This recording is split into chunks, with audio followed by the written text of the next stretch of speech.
And in Jammu and Kashmir, the third and final phase of assembly elections will take place on 1st of October with 40 constituencies heading to the polls. Senior BJP leader and Prime Minister Narendra Modi addressed a rally in Jammu today. Prime Minister Narendra Modi recalled the government's strong response to cross-border hostilities, contrasting it with the previous Congress government. साथियों, आपको याद होगा आज 28 सितंबर है। साल 2016 में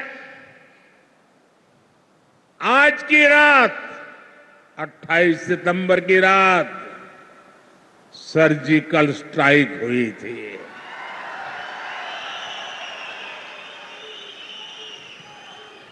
भारत ने दुनिया को बता दिया था ये नया भारत है, ये घर में घुसकर मारता है।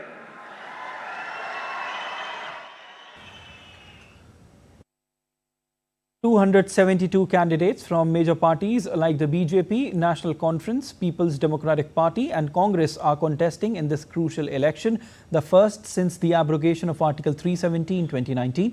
The counting for the assembly election is set for 8th of October.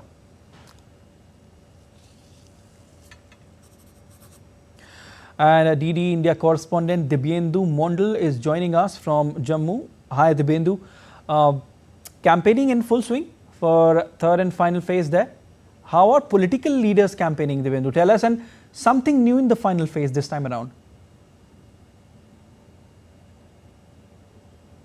Well, Siddharth, absolutely. It's the final leg of the campaigning that's happening in Jammu and Kashmir. There was a three-phase election that was scheduled since the 18th of September. And, which is on the 1st of October, we'll have the last, the final phase of elections here in Jammu and Kashmir. Political parties are all gearing up and pushing in the last moment to garner more and more number of votes in their favor.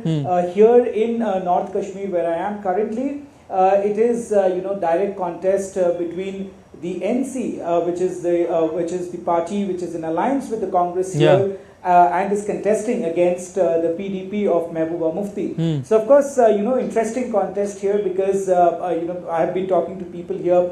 They see a significant change after the abrogation of Article 370. The lives of the people have improved here after the abrogation of Article 370. So of course, that will be a key agenda when people from Kashmir goes to vote in the last phase, and so was the case in all the, in fact, in both the first and the second phase as well. So of course, interesting battles playing out in the important constituencies of North Kashmir, which includes the Gulmarg, Baramulla, Sopore, etc., where the elections are going to take place on the 1st. Today there was a big rally in Gulmarg by the National Conference's Umar Abdullah. Here, interestingly, of course, the BJP is not contesting. It's a direct contest between the NC and the PDP here. So the battle is intensified in most seats where the elections are happening in North Kashmir. The BJP is out of the fray, but in Jammu, where Prime Minister Narendra Modi also held a rally, the BJP's numbers are certainly going to increase from that of which the BJP got in 2014, because the people of Kashmir are generally, it seems that they have been very happy about the fact that there are more opportunities that are coming into the state. There are tourism that has increased over the last couple of years. So of course, these are some of the key issues that will play, that have been playing, and of course will play out in the mind of the voters when they go to cast their vote on the 1st of October. Siddharth. The way you are telling us, it seems like it's a do-or-die situation for the political leaders there, since it's the final leg. Just give it your best when it comes to campaigning. You also told us, Dibyendu, that you had a word with people there. Since you had a word with them, can you tell us what are people in Jammu expecting from these elections? These elections certainly are very significant for various reasons.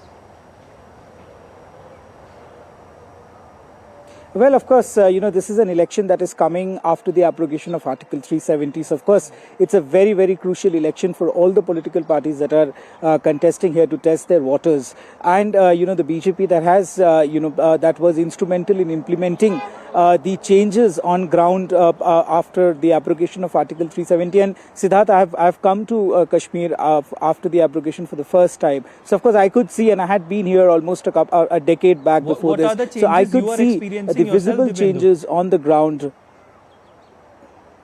Well, of course, that's what I'm saying, that, there are visible changes on ground with respect to the infrastructure development, with respect to the people's confidence in the government, the people's confidence in the fact that, there could perhaps be now new opportunities for them that could come into the valley and that could come in different parts of Kashmir, where I've been talking to a couple of youths yesterday evening near the Dal Lakes. Of course, they were very excited about the fact that, if at all, new investment opportunities do come into the state, it is the youth of Kashmir that will benefit. So of course, these are some of the key interesting points that will of course play out in the minds of the voters, especially the youths, that when they go out to cast their vote on the 1st of October. So the situation on ground is very different from what it had been 10 years or a decade back. So of course there is visible changes, visible improvement, both in the mindset of the people as well as in the infrastructural development of Kashmir.